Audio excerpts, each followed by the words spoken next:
Hello বন্ধুরা, তোমরা কেমন আছো? গুড মর্নিং সবাইকে। আজকে আমি চিড়ের পোলাও রান্না করব। মানে আমি করব না, আমার মা রান্না করবে আজকে। এই দেখো চিড়েগুলো একটু ফ্লাপি, দেখেছো? চিড়ের পোলাও রান্না করব, তোমাদের সাথে সবটাই শেয়ার করব স্টেপ বাই স্টেপ। এখন চিড়ে ধোয়া চলছে। চিড়েটা না ধুলে চিড়েটা নরম হবে না, ভালো করে ধুতে হবে, ময়লাগুলো যাতে বেরিয়ে যায়। এটা এখন 5 মিনিট মতন ভিজবে, না হলে চিড়েগুলো নরম হবে না। দেখো ভিজবে এটা।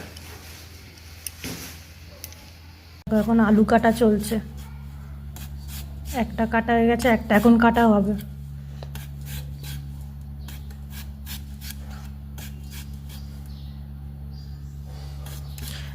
সরু সরু করে জিরে জিরে করে আলু ভাজার মতন এরকমভাবে কাটতে হয় আলুগুলো। আলুগুলোকে ভালো করে ধুয়ে নিচ্ছে মা, যাতে কোনো নোংরা ফোংরা না থাকে। ভালো করে ধুয়ে নেওয়াই ভালো। কড়া শুকিয়ে গেছে, এর মধ্যে একটু সাদা তেল দেওয়া হচ্ছে। চিড়ের পোলাওটা সাদা তেলেই বেশি ভালো লাগে। তেলটা গরম হলে সব একে একে মা দেবে। গরম হয়ে গেছে অলমোস্ট। এরপরে মা আলুটা ছাড়বে।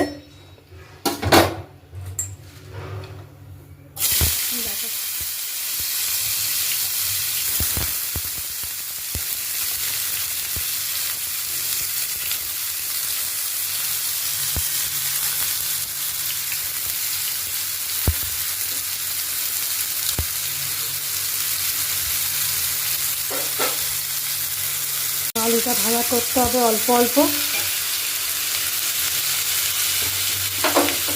দিচ্ছে নুন, স্বাদ মতো নুন দিতে হবে। নাড়াচ্ছে যাতে আলুটা ভাজা ভাজা হয়ে যায় ভালো করে। তেজপাতা দিয়ে দিল, আলু ভাজা হয়ে গেছে প্রায়। এর ওপরে এবার চিড়েগুলো চলে যাচ্ছে। চিড়েগুলো দিয়ে দিচ্ছে মা।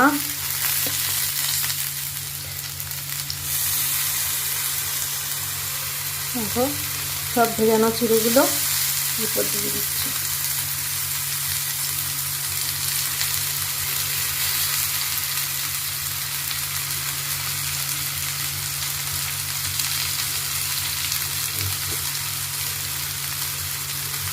চিড়েগুলোর সাথে আলুগুলো মিক্স করবে ভালো করে।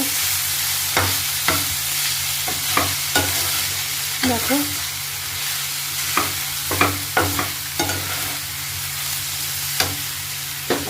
এরপরে কিশমিশ, কাজু কিশমিশ